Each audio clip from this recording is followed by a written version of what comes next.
So you'd like to do some more posting on LinkedIn, but you're not quite sure how to get started, or you're worried about not doing it perfectly. So I'd like to encourage you to just go ahead and do it. I'm going to share with you a few suggestions for the physical part of doing, and then some ideas of different things you can share.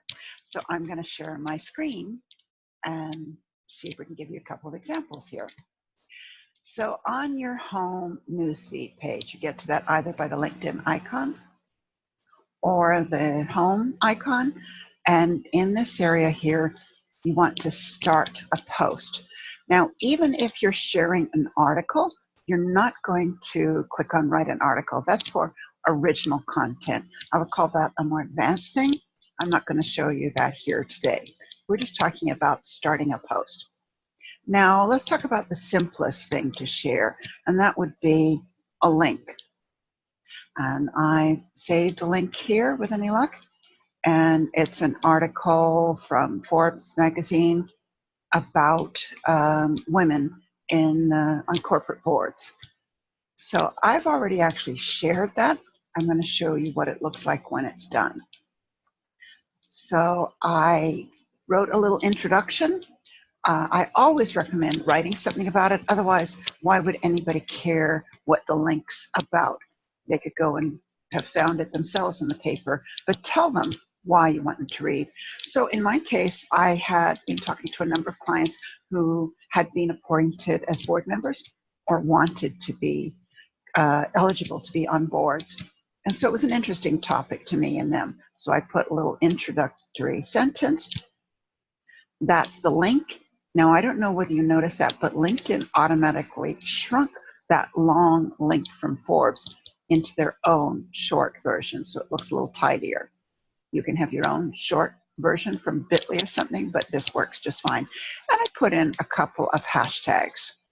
You don't need to worry about hashtags, but if you want to, it's a good idea. It makes it easier to be found. So that's simple posting a link. Now, another type of sharing is short form posts. And that's where you just write something that's up to 1,300 characters long.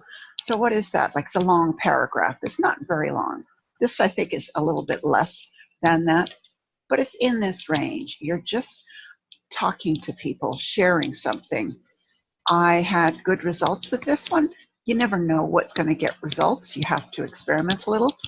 This one was just having a really good experience in writing a message to people who asked to connect without sending me a message and asking them why they wanted to connect. And I sometimes get responses back, but more often not. And the beginning of the week, I just had a great response to that. And it was just a very cool experience. So I just shared that. So there's a teaching moment in here.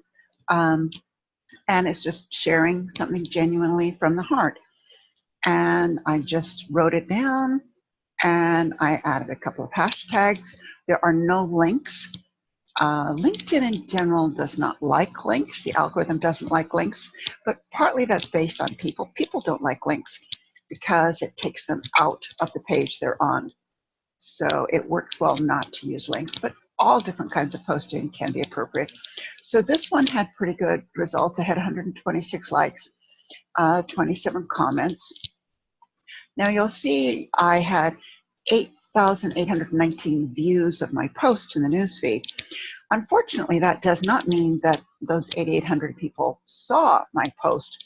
It means that's the number of people that might have seen my post if they had happened to be looking at their newsfeed at that time. So you always want to be wary of thinking that number is wonderful. It's interesting, but the real numbers you want to look at are the likes and the comments. And if you're just seeing 1 or 2 likes or none and no comments, what you're doing is teaching the LinkedIn algorithm that people are not interested in your content, so they're not going to share it as much the next time. So try to engage people in conversation where you can.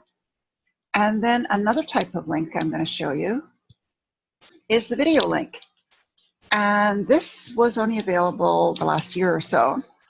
And ideally, you want to have subtitles right on there because a lot of people will be looking at LinkedIn at work won't have the sound on, won't have headphones on.